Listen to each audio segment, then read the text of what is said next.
We're recording. Screen share this.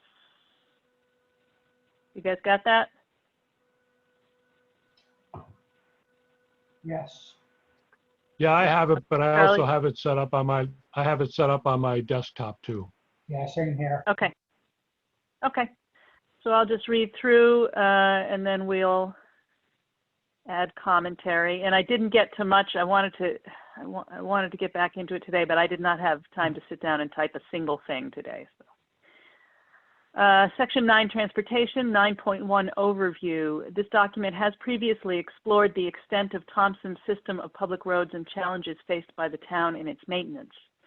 We have further established that it is not in the town's interest to accept any new public roads. Dennis, I do note your comment that you sent to me on that. And that therefore shared driveways under association or commercial agreement are preferable to construction of public roads for future subdivisions or business developments. In this section, we will attempt to explore strategies to strengthen transit connections that do not require additional road construction. This is in keeping with the statutory requirements of CGS 8-23E1, which state that such plan of conservation and development shall provide for a system of principal thoroughfares, parkways, bridges, streets, sidewalks, multi-purpose trails, and other public ways as appropriate, be designed to promote with the greatest efficiency and economy the coordinated development of the municipality and the general welfare and prosperity of its people, and identify areas where it is feasible and prudent to have compact, transit-accessible, pedestrian-oriented, mixed-use development patterns and land reuse, and to promote such development patterns and land reuse. To that end, we will draw heavily from the Thompson Riverside Drive, Route 12, and Main Street Road Safety Audit, May 16, 2016, referred to as the RSA, compiled under the CONDOT Community Connectivity Program. It is in this area that existing and projected density will allow for the greatest efficiency and development of alternate transit systems. We will also attempt to address specific road safety issues that have arisen in outlying districts and posit solutions where possible. We will also note where progress has been made against goals set in the 2016 RSA. All right, so let's go back just to the overview. And Dennis, I did receive your comment, and I know that you reiterated your reluctance to wholeheartedly say that it is not in the interest of the town to accept new roads. And I do sort of take your point that the most responsible thing to do is for the town to have a proper program, which I think we've also argued for. If I'm frank, I don't see a comprehensive program being adopted with anything short of kicking and screaming, because of the huge outlay that it would really require. So maybe there's another way to phrase this, I guess, is what I'm getting at. I mean, I think it isn't in the town's interest to accept any new public roads shy of showing a really compelling interest for a certain road to be constructed and accepted. I don't know how better to phrase that. I don't know, lay it on me. Make your argument. Well, I agree that I agree that shared driveways should be encouraged and be an option, but like I said, I don't know of any town that is literally basically banned new town roads, which is kind of what this is saying. I mean, it's maybe not in our best interest, but like I said, I still think the town has the responsibility to properly budget for its roads. You know, it was all basically all in my email, and so I like the option of the communal driveways, but we have to do those things that you mentioned. Make sure the developer budgets properly, make sure that the people are notified properly. Given all those things, I can certainly support private roads and shared driveways. But to just say no new roads, especially like for, and to include business in that, it might be a good inducement for business if business might not come if you told them they had to build their own road and maintain it. So especially maybe for residential subdivisions, it might make sense in some cases. I like your cul-de-sac argument where no one else uses the road but those people. That I think is pretty clear. Another road like say Jason LaValle's road where it's a through road and other people might travel it, that's more of a gray area. And then a road to an industrial park, for example, you would probably want the town to own and maintain that because it would reduce the businesses to locate there. So I think there's different gray areas. Yeah, I mean, I guess I'm not actually suggesting, although I can understand why one would come away with the feeling that I was suggesting, that we have a total moratorium on new roads. I think it is true to say it is not generally in the town's interest to accept them. That in general, they create a maintenance burden that does not pay for itself by the amount of development, certainly that is currently allowed in most districts. Unless we go full bore and really aggressively push increased density to the point that all the outlying districts fill up to their maximum capacity. And I don't see that happening, and I don't think anybody really wants that either. But I do think that the burden to construct a new road should be pretty high. Like, you really should have to demonstrate that the town needs this road. Not I, the developer, need this road to put 5 houses on and maybe connect to another road. But this road will actually improve the quality of life or the genuine connectivity of our transit system. But I don't know how I would articulate that other than to say, look, we don't really want them. You better prove that they're necessary. I think what you just said is perfect. Absolutely perfect. It's not in our interest unless you can articulate a reason how it's going to benefit interconnectivity. That sounds great to me. Right down what you just said. Okay. All right. Well, okay. Yeah, I've actually been very intentionally skirting around the idea of moratorium. I also possibly think it's not legal, among other things. But the discouragement, and I'm mostly concerned with the idea of new roads out in those outlying districts, because that's just suburban sprawl, right? It cuts up the landscape, it creates maintenance burden, it disrupts wildlife corridors, and although we did just reduce the zoning minimum lot sizes, there's still pretty big lot sizes. I mean, an acre is a big lot in most communities. It just, we don't think of it here as being a big lot because of the way it's been zoned. You're still never really going to get full density. Right. So, all right. So I'm making my marginal notes here to rephrase, to make that clear. Any other comments here on the overview? Tara. Whoever just said Tara, let them go first.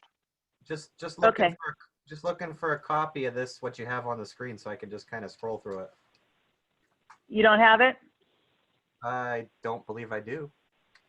I thought I sent it to you, but let me zoom over to my email, guys, and I'll send it to Jeff. No, I found it. Okay, I was going to say that would be very unlike me. Clicked all the links, but not the attachment. Okay, we're good. Okay. Okay. Quick note then. It's a cul-de-sac though, and I've heard that phrase tossed out a few moments ago, which is specifically for a new development, and it is called Madison Avenue, and it will be taken over as a town road. Even though it's only a cul-de-sac, it'll serve I think, 18 lots. It is a but relatively large subdivision. it's a large subdivision, and there were some issues that our director of DPW has been involved with for quite a while to make sure that the stormwater management is up to the specifications and does not create a problem for us once we take it over. And that's part of the burden of the developer. It really should be. Yeah. Unless we're talking about a road that you just alluded to that cuts through from point A to point B and connects two separate roads that are already there. And I don't see much of an opportunity for that. But I think that it is important that unless the developer can demonstrate that the project benefits the town in general and not just their development, that it should not be a town's responsibility. Yeah, and I think that's a general point that we've been trying to make. I mean, cul-de-sacs, and we talked about it in an earlier section, cul-de-sacs are really private driveways already. If you live on a cul-de-sac, there's no reason for anybody else to come up there except somebody visiting you or somebody else who lives on the, right? So why is the town accepting the burden to maintain? Now, Madison Avenue, that's built under the current regulations. There's nothing that can be done about that. And you are correct. There were all kinds of issues about that road, which apparently have been resolved. Rich sent a letter over to P&Z that everything's okay over there. So they did, in fact, accept it. But the idea that just because a developer wants to develop something for the convenience of his own customer base, essentially, you know, why does the town care? We've got plenty of road space you can build along. Lots and lots of it. Yeah. I did a look at the density, and I'm pretty sure I did it right. I calculated it a couple of times. The average density per road mile right now is like 19 houses. And even at our current level of zoning and minimums, the full capacity would be 70 houses per road mile out in the private water and sewer areas, and higher, obviously, where public water and sewer is. So, you know, the existing capacity isn't anywhere near exhausted, but it does come close to exhausting the resources we have to put into it. And that's a problem. Anybody have anything else on this? I mean, again, this is just overview, going once, going twice kind of thing. I don't think so. I have one more note that I was going to introduce it a little bit later, but I think this is appropriate. Plum Road. Plum Road, this is one of the items that I sent you in a separate email. There is an application being approved by Inland Wetlands. Somebody wants to develop, build a house at 0 Plum Road. It is Assessor's Map 85, Block 52, Lot 12. Which brings it right up to the airline trail.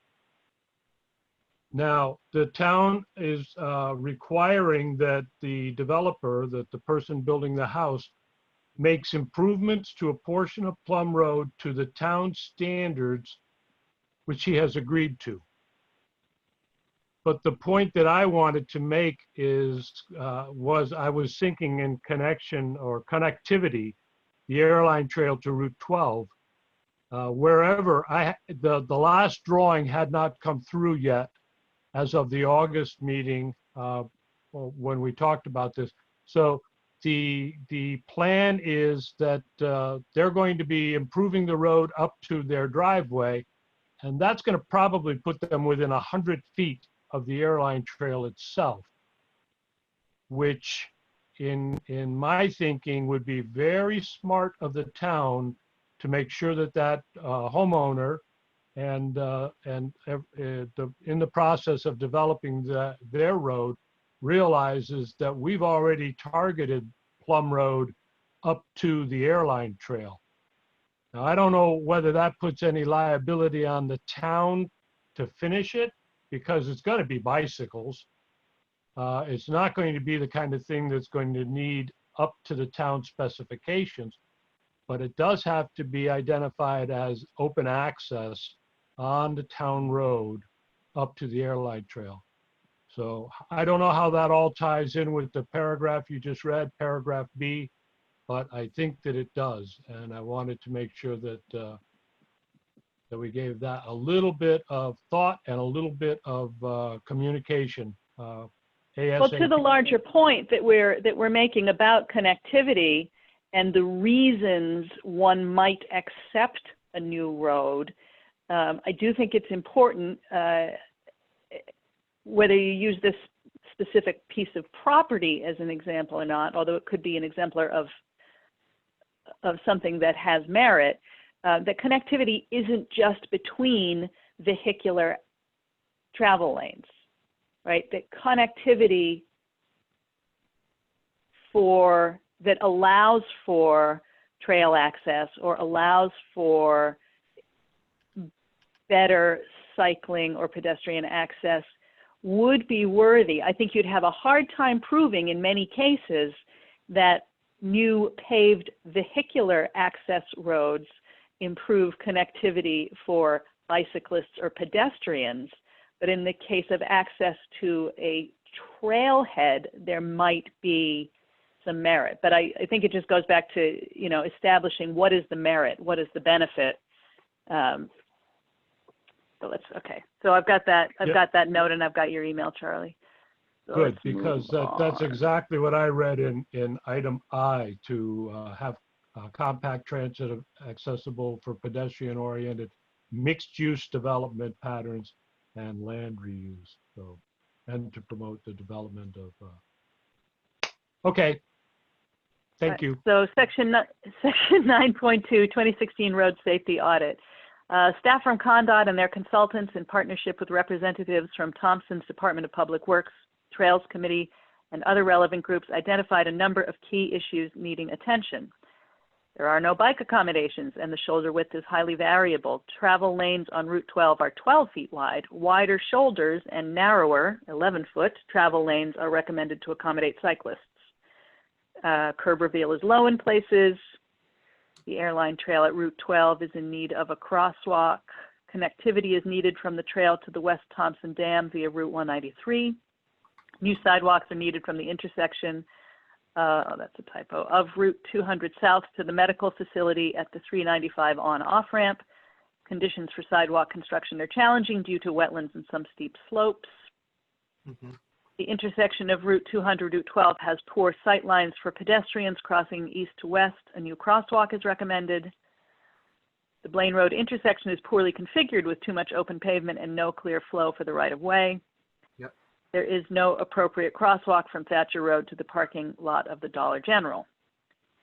Subsequently, the RSA makes a series of short, medium, and long-term recommendations, which are included below. Items outside the authority of the town to address, such as work repaving Route 12, which is a state responsibility, have been omitted. Items highlighted below are those where preliminary designs have been created using funds from the 2018 BAR grant. Traffic studies were among the allowable activities under that program. Short-term. Make all crossings ADA accessible with handicap ramps and detectable warning strips.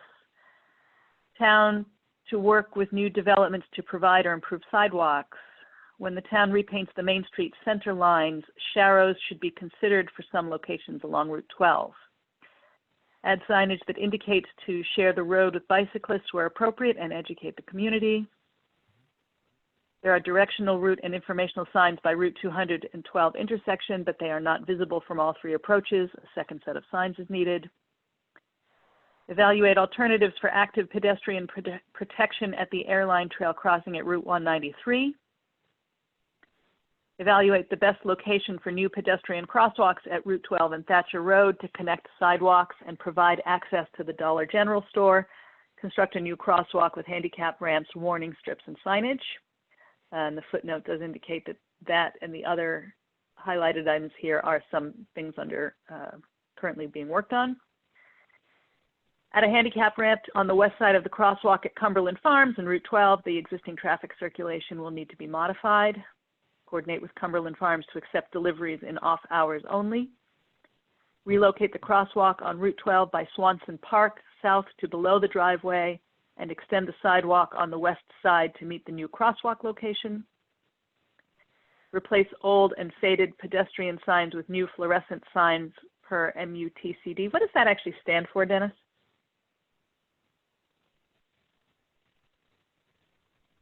You're still on mute.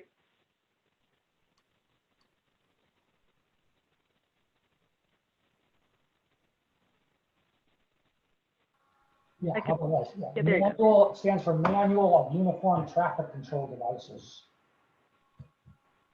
Uniform. Thank you. I should know that. I know it now. 2 or 3 inches thick. It's a pretty major document. Got a million signs. I'm sorry, what'd you say? I said it's a huge document, a huge DOT, might even be federal highway document, I'm not sure. But it's like the Bible of something. Yeah, okay. All right, continuing. Trim vegetation at Swanson Park to improve sight lines or replace with lower vegetation. I actually think this has been done. Evaluate the need for new crosswalks at Market Street, Central Street, and Riverside Drive. Add a pedestrian crossing sign at the Walker Street crosswalk. Redirect the lighting at the corner of Walker Street and Route 12. Widen the crosswalks in front of the library on Walker Street and on Main Street at Walker Street. Install pedestrian signage at the railroad crossing on Main Street, the southerly crossing, west of Route 12. Add a pedestrian crossing sign with down arrow plaque to all crosswalks where missing. Coordinate with the bakery on Main Street concerning truck movements from Main Street turning onto Route 12 due to the location of the railroad crossing by the intersection of Main Street and Route 12. Those are all short term. Medium term, install a new crosswalk by the Airline Trail parking lot on Route 12, including active protection, flashing beacon, rectangular rapid flashing beacon, or what's HAWK an acronym for? I don't know. I actually read about it earlier and I forgot already. I'm question marking that. I have no idea what it is. To increase driver awareness due to sight distance and speed concerns. Coordinate with Cumberland Farms to study the vehicle circulation in and out of the site to determine options to improve access and circulation. One option should explore using the adjacent parcel owned by Cumberland Farms to the south to expand parking and turnaround areas for trucks. Move the stop bar on Main Street and Route 12 closer to the intersection. Evaluate the potential for a curb extension on the southwest corner to shorten the pedestrian crossing distance. Truck turning radius will need to be evaluated to make sure that a curb extension does not make trucks cross the Route 12 center line while making a right turn from Main Street. Replace catch basin grates with bike-friendly grates. Repair poor sidewalk and curb fronting the Dunkin' Donuts site on Route 12. That's a part of the Freeman contract. And long term, if a new interchange at I-395 Route 193 is constructed, then the need for grade separation of the Airline Trail at Route 193 should be evaluated. Construct a new sidewalk from the medical facility by West Side Drive on the west side of Route 12 to meet the existing sidewalk at Park Street Route 200. Provide a new crosswalk across Route 12 north of Park Street on the north end, and evaluate the location of a new crosswalk across Route 12 on the south end. Evaluate alternatives to redesign the Route 12 Blaine Road intersection to reduce the intersection width, shorten crossing distances, define travel lanes, slow traffic, and improve safety for all users. And again, that's actually being done. Evaluate and upgrade all sidewalks. And if truck traffic increases on Route 193 due to the proposed industrial park development, then require that as part of mitigation for the project, the signal be upgraded to include pedestrian signals. It is recommended that the remaining action items from the 2016 RSA be reviewed and prioritized by the Department of Public Works and the Board of Selectmen into a 10-year plan for the town of Thompson. Several recommendations are made in the RSA concerning addition of painted bike lanes and pedestrian crosswalks. In terms of relative costs, the addition of painted bike lanes with a concurrent narrowing of automobile travel lanes and crosswalks are relatively low-cost improvements that may be undertaken by the town.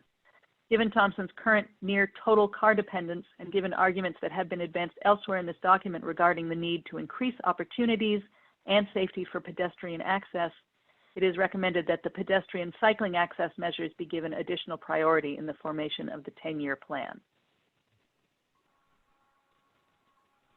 We now open the floor for comments, edits, additions, deletions. And I know, Dennis, you thought this was really just like a grocery list and not necessarily as useful as it could be. Yes, I mean, there's such a mishmash of things here. Some that would be very easy to accomplish, some that would be very difficult to accomplish. A lot of these, it seems, would require DOT to actually undertake them. Maybe the goal would be that the town pushes or coordinates with DOT, but I don't think the town can do a lot of these on their own because they're on state roads. Right. Some of them, they all sound great. You can't certainly argue against any of these things, but it seems there should be some priority to them. For example, make all crossings ADA accessible. That's one of the most important things I think you can do, but that's also one of the most difficult things you can do, and very expensive. We've been going through that in Putnam for years, and especially if you're going to do it with state funds, you know, that could take many years and in some case, and it's just nightmarish and extremely expensive. And on the other hand, you take the comment to provide pedestrian warning where the trail crosses 193 with all these lights and flashing things. I mean, I think in general, people know when they come to a state road to look both ways for a car. I ride river trails all the time, and I don't just fly across a state road without looking. So that would be great. To me, that's like icing on the cake.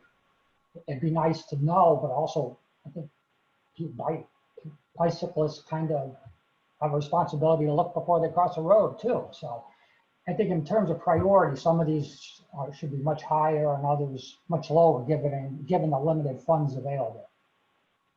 And that's in general. Yeah, so that would definitely be part of what I would lean on you a little bit, Dennis, to say, you know, take them and break them down into a better list.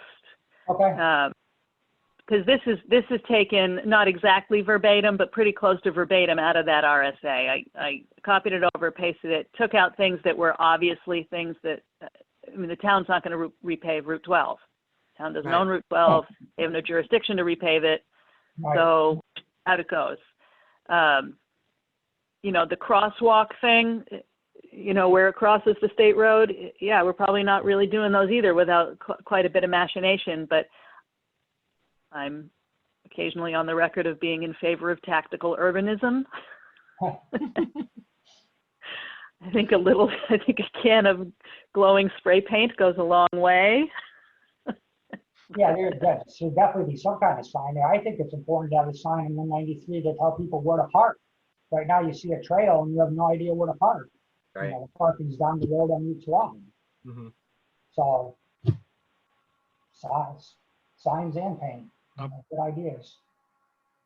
Yeah, so Dennis, do you think you could take this and work this into something more practical? Yes. To paste back in?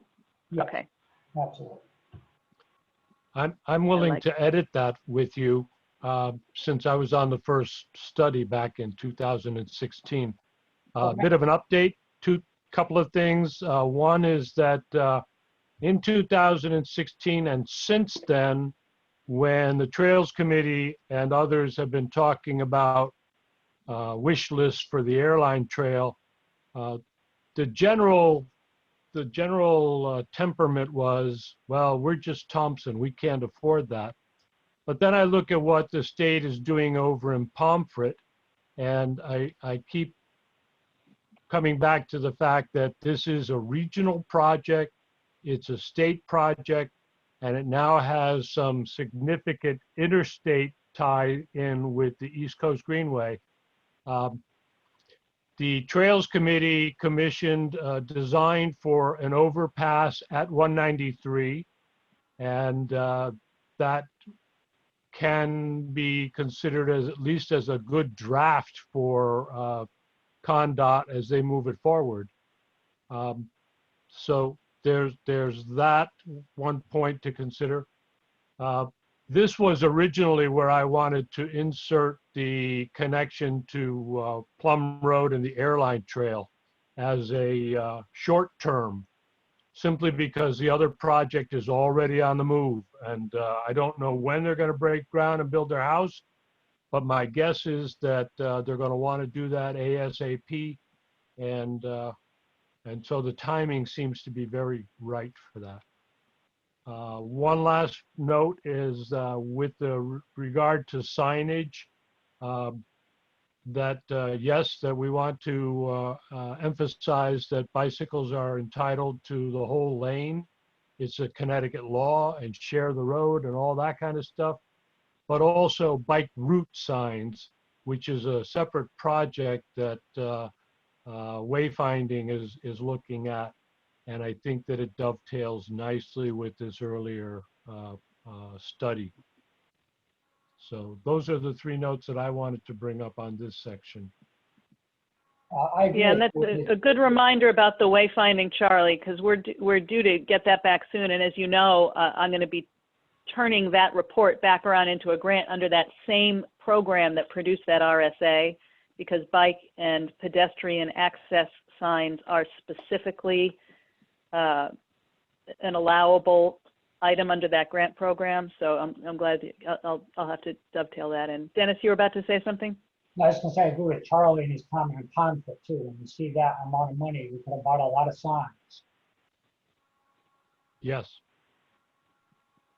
If we get the right kind of signs, we can compensate for not having the money to engineer crosswalks and engineer sidewalks and things of that nature. Although that is something that's a related project that perhaps got some of its momentum from this earlier study in 2016. So how they all fit together, I'm looking back that far, I don't remember a lot of details. So Also, in the crosswalk on Route 12, that, I don't know if anyone is aware of this, but the whole rest of that trail is designed all the way down to the Putnam line. We actually have plans with, grading plans all the way behind the treatment plant. Part of the access is owned by DOT. There was a small section that was still owned by the railroad, and we made an easement map, and I believe Kevin Kennedy actually was supposed to acquire those easements, and I think he might have. So I don't know why it stopped at 12, because the plans are available for the other side. Maybe it was a funding thing, or maybe it was a crossing of the road issue. I lost track of it at that point, but that's designed. It's designed down to Putnam, and it's, the Putnam Trails Committee I've met with recently, and they're looking at how to come up from where it ends in Putnam. There's a lot more obstructions down on the Putnam side. there are. There's a couple of issues about that, Dennis. One is that the cost of putting an underpass at Route 12 to allow bicycle safety is exorbitant. There's been a lot of discussion about this at the airline trail planning. What's the best route from the bottom of Thompson over to Pomfret, since it has to go on the roads in Putnam at any rate. Some thinking is we'll go down Route 12 and then over Route 44, and they're putting in a really nice sidewalk area at Route 44 by that new library and municipal complex. So that hasn't been finalized. I've been trying to get the director of the 12-town task force to reply to me with information. Maybe we could do a Zoom meeting on that. But there is that point that has not been officially adopted as far as I am aware. It's been on the discussion at every meeting that I've been at, but I haven't seen a final report. Oh, and the footnote. So technically the airline trail is interrupted in its in its run? Correct. Mhm. And the railroad right-of-way that goes, active right-of-way that goes from the Thompson line to, say, the shopping center where the Price Chopper is. It's really difficult to get a railroad to allow for a trail to be built next to it. One was done on the Blackstone River, and every day that the construction crew was out there, they had to pay for a member of the railroad engineer, but not the kind that drives the train, the kind that supervises construction. And that person's per diem was included in the cost. It was a very long, drawn out and expensive process. I won't say that we will not get it, but I think that for the fact that there's got to be on the surface roads in Putnam anyway, we probably won't be able to persuade the funders at the state and federal level. And Dennis, you mentioned that people park at the trail at 193 next to the cemetery. And really, that's not designated as a parking area, but it's an easy access unless or until we get an overpass there that makes people feel safe on the airline trail from the parking area at Mechanicsville. So I go by there, sometimes there's 5 cars parked there. Yeah, and I'm not against that. I think that's fine. I was just saying maybe people may not be aware of the parking lot just down the street. I'm not concerned. That could be, but I think that they're more concerned with the fact that if they park down there, they're going to get down and they're either going to have to ride their bicycle down the hill underneath those barricades and up the other side, or they're going to have to walk down the hill and up the other side. And people have identified, hey, it's easy to park here. It's almost like that fluorescent spray paint analogy. You know, it's easier to do something and say, whoops, afterwards than it is to get permission. Well, it's always wise to observe what people do naturally in Yes. their surroundings as opposed to what you want them to do.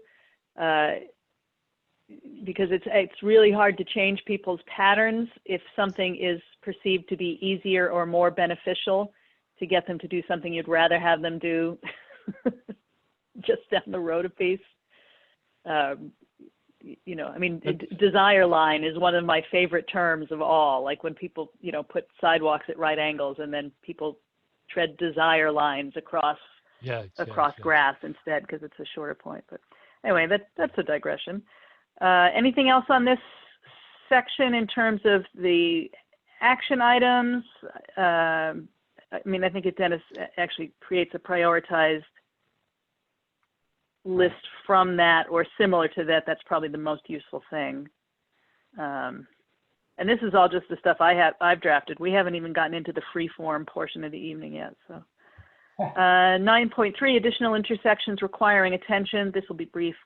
I got in touch with CME today, or CHA, whatever they are now. Also funded by the 2018 BAR grant, CME, now CHA, provided a series of studies of intersections in the area surrounding the River Mill for potential improvement and reconfiguration.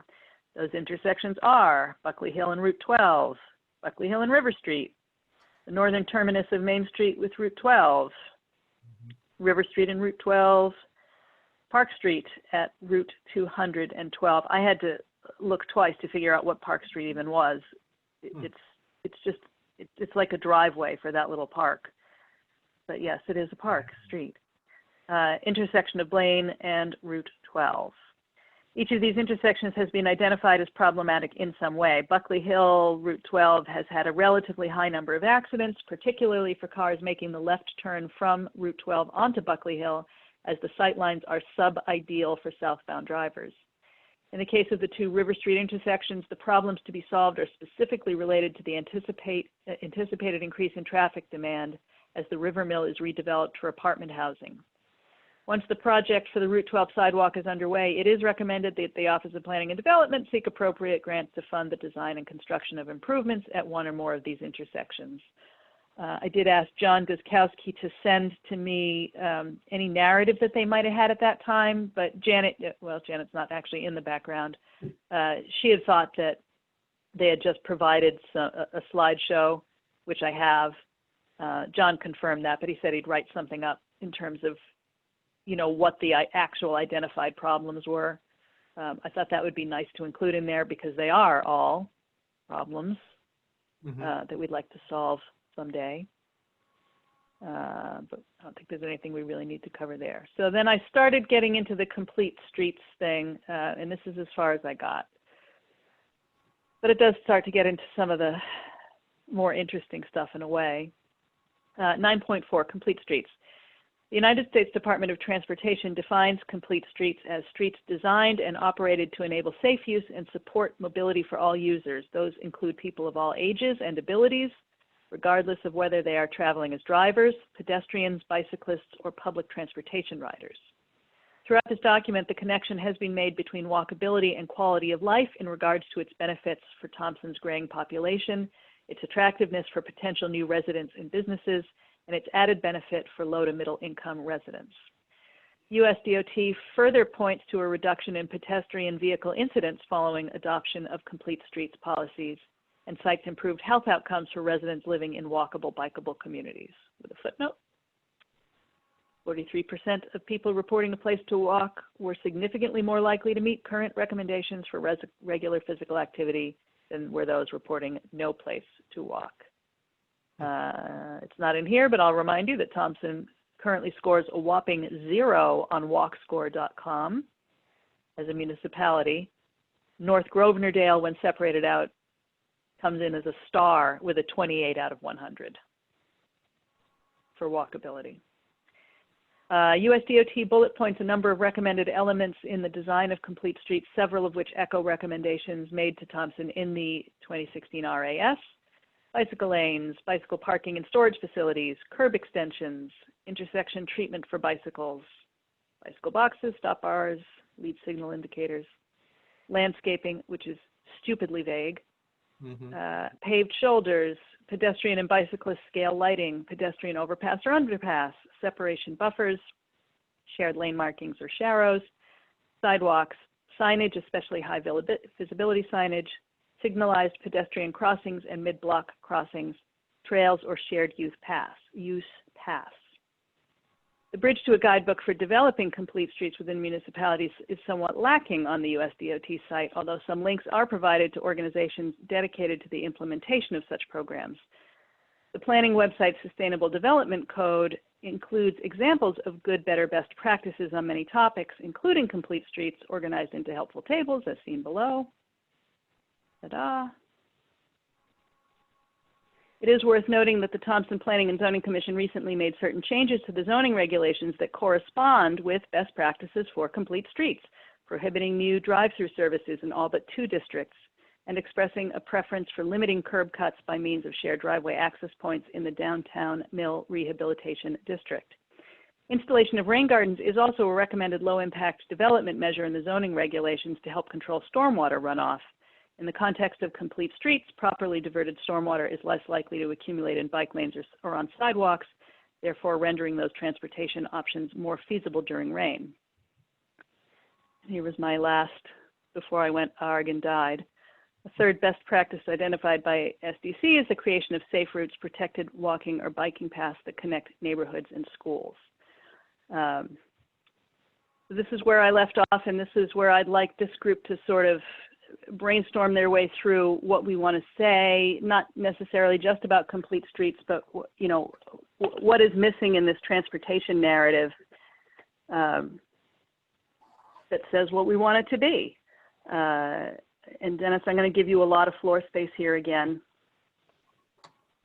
Well, I guess I have a question first. I mean, all these are great goals. I just don't know how specific we need to get in this document, I guess. Because for all these things, to actually implement them, you would need some type of plan to say where these things are going to go, and prioritize them somehow.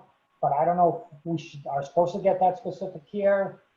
For example, I don't know, just pick one, bicycle lanes.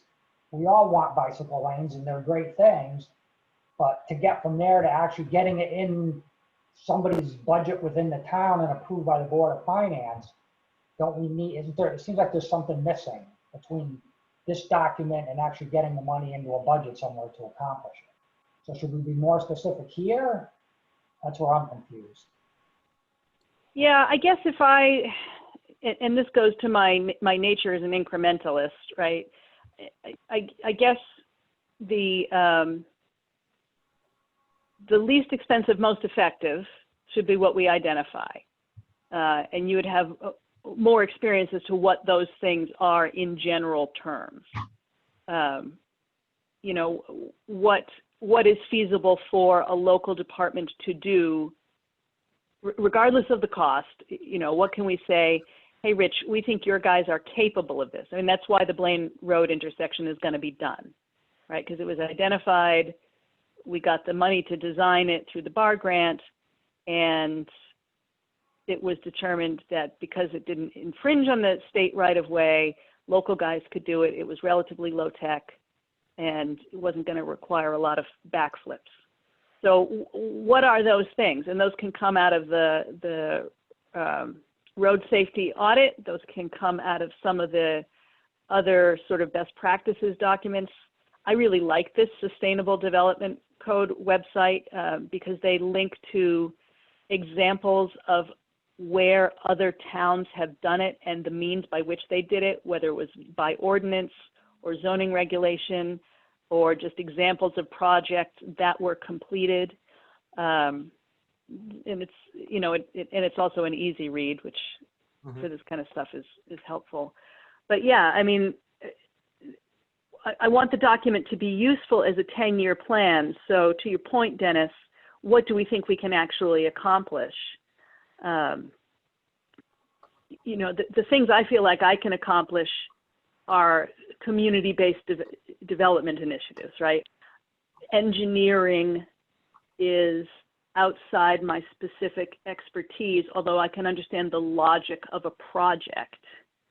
The experience to know what you meet high resistance to and low resistance to is not really there. Does that help? Yes. What was that first word, phrase you used? Least expensive, most expensive, most effective. Most effective. Okay. I like that. Do you want me to try something? You know, because we could probably scroll back up here, right, and find something that would be super, you know, super effective but really expensive, or interesting and cheap but maybe not that effective. Yeah. I mean, here you go. Here's something that is the lowest of low-hanging fruit. Trim vegetation at Swampson Park to improve sightlines or replace with lower vegetation. But first of all, I think that's been done. But yeah, that's a landscape crew in one day. Yeah. You know,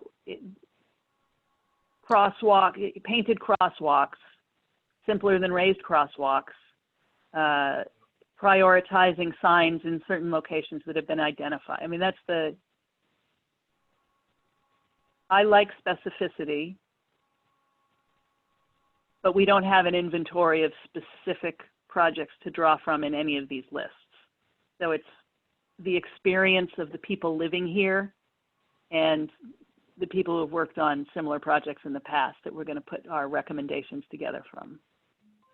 Well, what about as a goal to develop plans for these things? That would be a measurable goal, develop a sidewalk master plan, or develop a road inventory plan. Is that worth writing down? Yeah, I think so. Have we started on a sidewalk plan, like at least in Route 12, just because they've been surveying and everything? Why, yes. Although I wouldn't call it a sidewalk master plan, there is Correct. a plan to Right. improve a discrete stretch of sidewalk. Now it's a long stretch of sidewalk, and it's one of the most significant stretches. It's from the intersection of 200. Yep. to the intersection with Rawson, so right past Milltown Grill. Yep. And the design for that, I do reference it up there in the footnotes, the design for that is being paid for by some of the remainder of the 2018 bar grant funds. But what is significant about that is that, I think it was Dennis who pointed it out to me originally, there is a state program called LOTSIP, which apparently has been dreadfully underutilized, which has no match requirement. It's just that it doesn't pay for any design. So we were able to pay for the design, and we can turn that into potential grant money from the state under LOTSIP. It moves slowly. Right. And once they commit to funding you, you still don't really know when you get your money. It's when they replenish their pool, as I understand it, which is, but we have an application in at the COG to take the plans that Freeman Company is turning around and turn that into actual sidewalks. Okay. But again, that's not a master plan. Like a master plan would include that stretch that goes down to the 395 ramp and beyond the River Mill up to master plan could be anywhere in town. You know, you do, you know, town common area, which you really don't want to do, or, you know, wherever there's high traffic and, you know, high population density, you kind of want to make sure there's something around there. You know, I know in the past, you figure Porter Plain area with Email Drive and everything, I know that development way in the 70s, 80s, they were supposed to put in sidewalks when they built it, but that never happened. You know, but I don't know if so here's a bee that I had in my bonnet pretty much from the second I got on the P&Z, is that every time a subdivision came up in front of the P&Z, they asked to waive the sidewalks. And P&Z would do it because they'd say, well, the sidewalks don't connect to anything. Right. Well, I will tell you that it's harder to put a sidewalk in after a development is done big time, than it is. Well, right. So I made kind of a lot of squawking about that. Now, there aren't that many big subdivision projects that are likely to come up. Nope. But I think having hammered that, the current P&Z has come to sort of realize that you don't want to waive sidewalks. What creates desirable neighborhoods, even in suburban subdivisions, is the safety of your kids to walk and trick or treat, right? So, but I think it is probably worth, just as another general goal, stating outright sidewalk requirements shouldn't be waived for any but the most compelling of reasons. Right. Like if a guy comes to me and says, hey, I've got 3 lots I want to make at the end of a road that turns into dirt, you could probably make the argument to me that that is a compelling case not to include a sidewalk. Right. But if roads are connecting to roads, there should be sidewalks in residential neighborhoods. Yeah, and I would say that goes back to the idea of the master plan. You have a plan that shows all existing sidewalks in town. Correct. And where the town might intend to construct some on their own with lots of funds or whatever, then that's more ammunition to show a developer and say, look, we have plans to put a sidewalk in that, you know, 500 feet from here in 5 years, so you got to put yours in because it will connect to something someday. So it's nice to have an overall plan. All right, so look at that. We developed an action item. Yay. I love that. I mean, what else? What else? I mean, I pulled this table up. I could go in and pull other tables up from this website. A lot of them are very, actually, let's do that just because they're fun to look at. Tara, while you're doing that, let me suggest that it might be an appropriate place to list some of the works in progress that are sort of victory points, like everything that was just talked about in the last 5 minutes. Yep. You know, it helps people to see, when they see that there are successes already, it's easier for them to say yes to the next thing.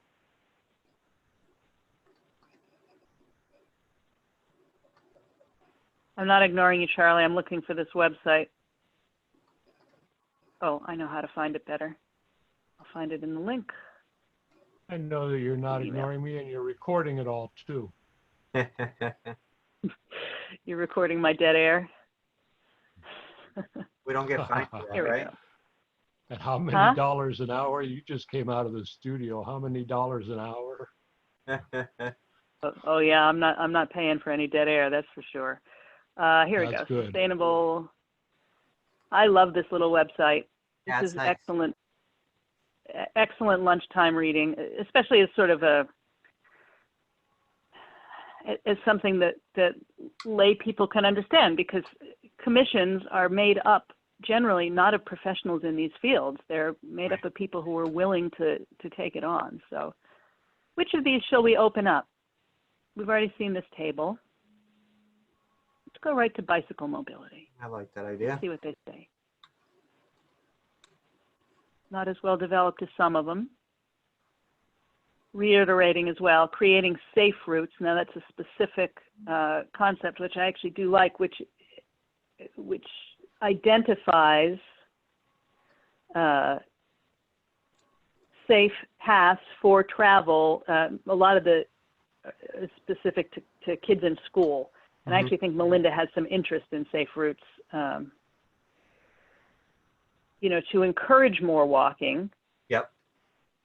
Certainly, again, in that higher density area, there's no reason kids couldn't be walking more perhaps than they do, although I do see some. Dennis, do you have any experience dealing with this conceptually in any of your work? Have you done any work with anybody trying to put safe routes in as an actual formal piece? No. Well, I'm in favor of it, but I haven't actually worked. This is Yeah. Okay. Just curious. definitely. So this is a more. Tomorrow. You broke up a little bit there, Dennis. I said, this is a great document and I will look through it tomorrow. But I haven't actually worked on safe routes as such. All right. So let's go to pedestrian mobility. That had fewer topics. And try to move this up. Got a good list.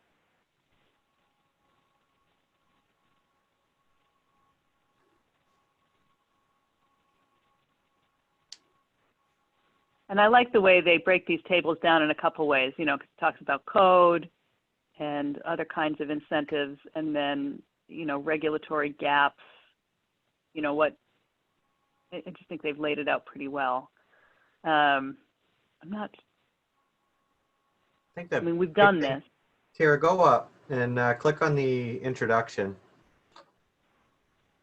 I think the why should local governments care is a good point.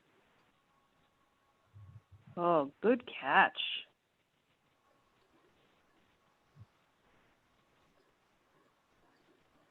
Especially number one.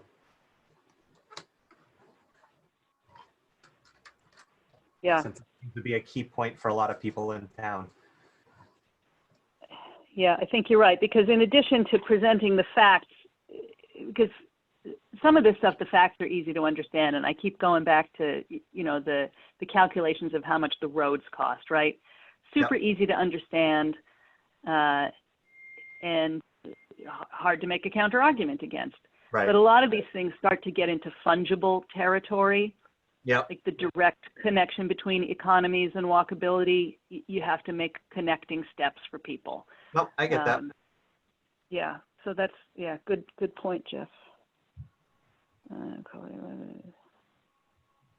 going to scroll back down here.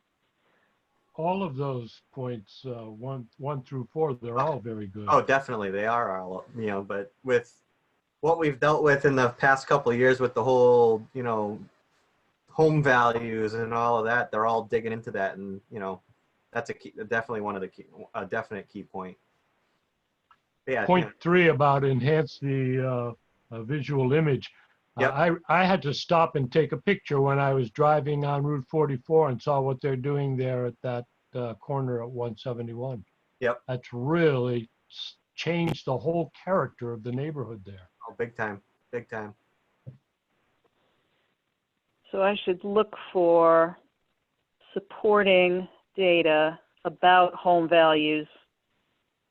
I mean, enhanced visual image is hard to quantify, but home values are not hard to quantify. You can Yeah, but even just if I send you the photograph that I took along Route 44 there, that's 1,000 words. And most people, yeah, send it. I will. Most people who read this report will know that neighborhood. Yeah. Well, and if you look at the footnote on 1, which the economic value of walkability, and find that I'm sure that'll help a bunch too. Yeah. Footnote number 4. Economic value. Now, as a practical concern, and going back to you, Dennis, in terms of the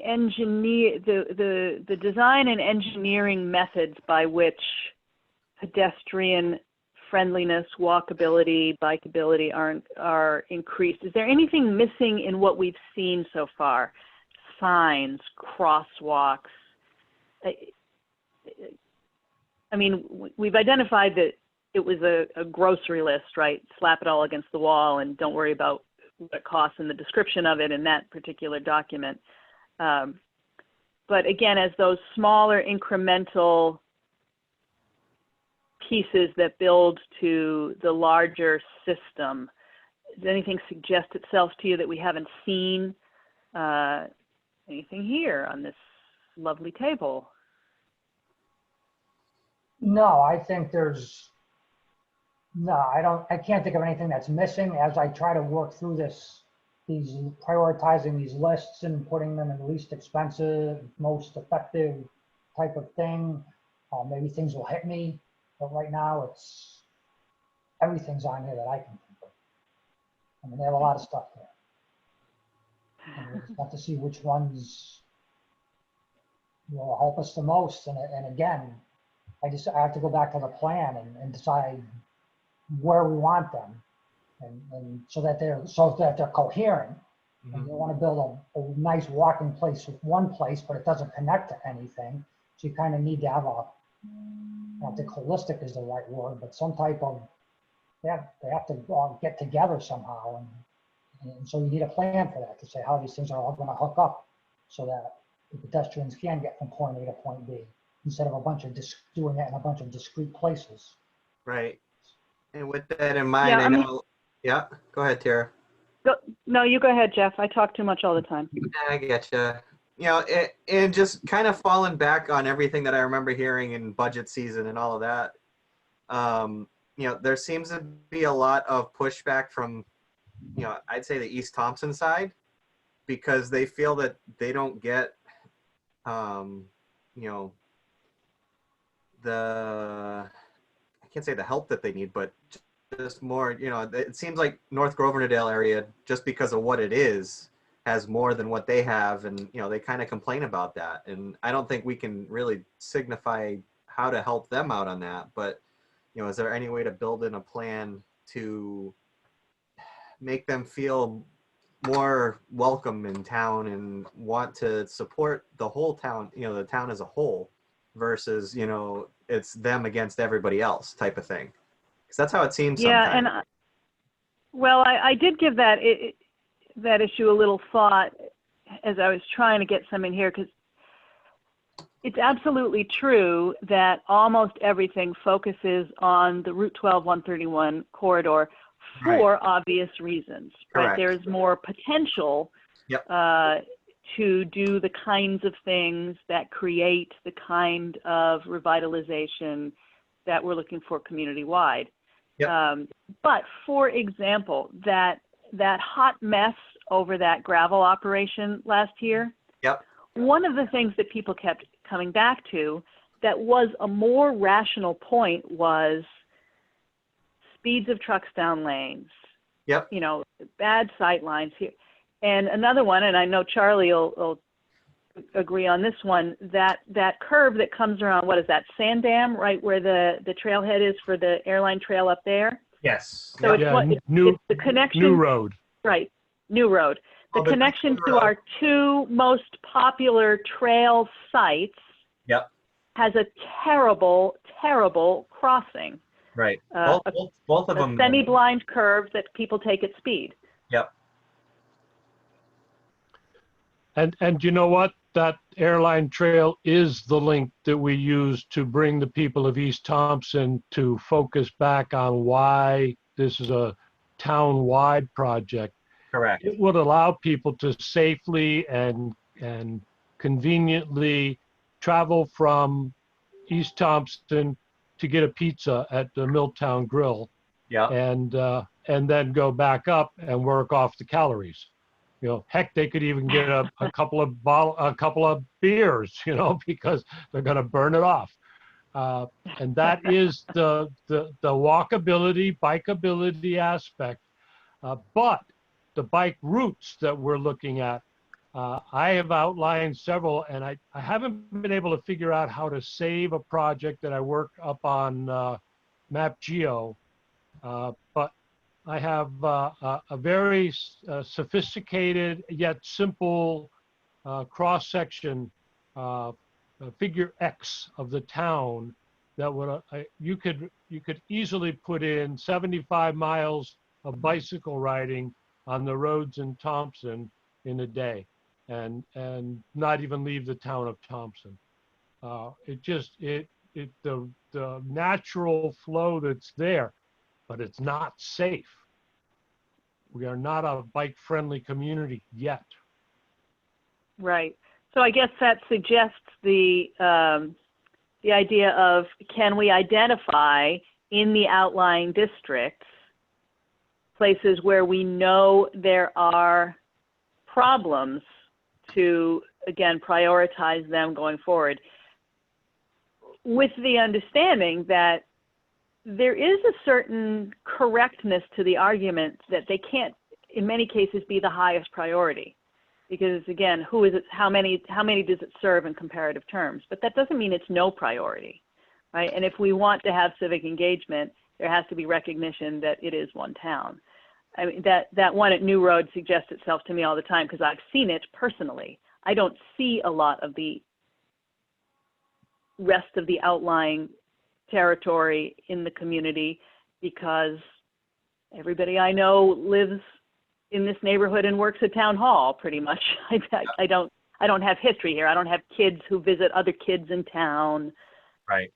You know, so it's my knowledge is anecdotal from other people. So if anybody wants to send me those problem roads, intersections that we know are out there, that we know need attention, you know, even if we're not saying in this 10-year plan, within 10 years we're going to do this, we can say we have to prioritize these in the outlying districts as we're looking at the central travel corridor. Okay. Yes, I'll do that. That's exactly what I'm trying to figure out how to save on a map of the town. All right. I'd be happy to work on that. Tara, I do have one suggestion because it's been brought up a couple times through my kids and everything. The dance studio at 1020. Yeah. A lot of them park in the old Knights of Columbus lot because the parking's limited. A sidewalk would be preferred just because, you know how traffic is over there. You know, it's, they really need some way of, you know, telling people that people are going to be crossing. If we can throw that in somewhere. I know that's more of a state issue just because it's Route 12, but, you know, if we can try and find a way to push it along, I think that'd be beneficial. At least one of the either CME or UConn, I think it might have been one of the UConn student teams, did do a preliminary design that went up at least that far. Yeah. I would think say it was with a student team. With the intersection of Buckley Hill and 12, that could almost be part of that project. Yes. Yeah. Just because of how close it is. And I know we want to run sidewalks up to at least the restaurant and everything, and that would, you know, help there as well. Hey, if it were up to me, every road would have a sidewalk, No, I get you there. even the dirt ones.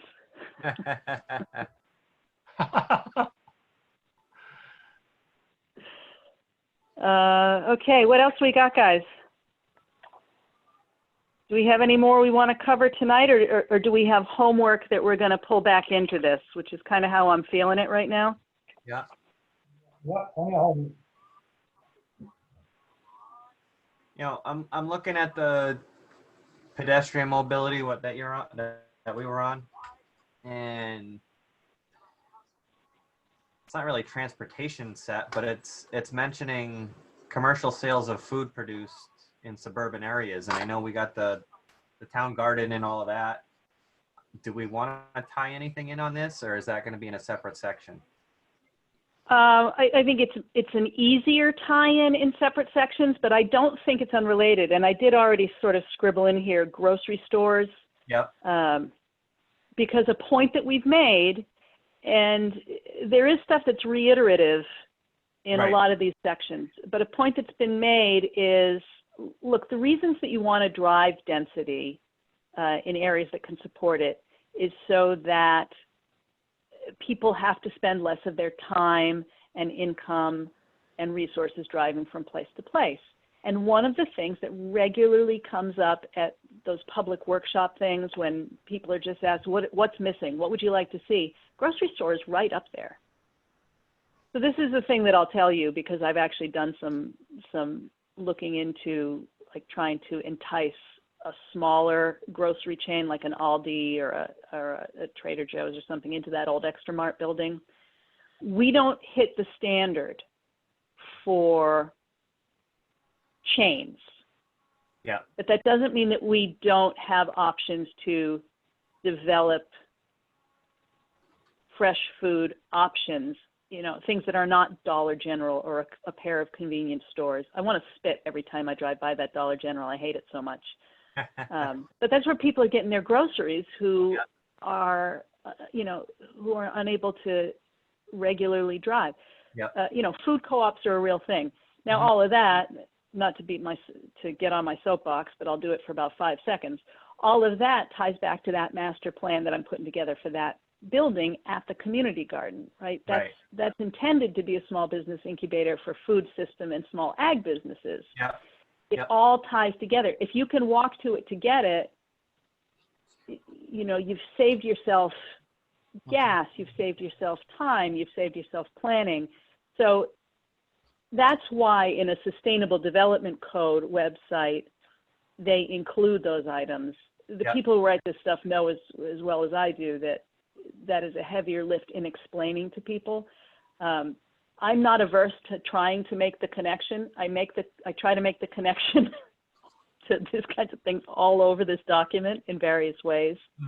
What I don't want to be is reiterative, the same thing over and over and over again, you know, the different angle. But I do have that, I'll include that note here, community garden.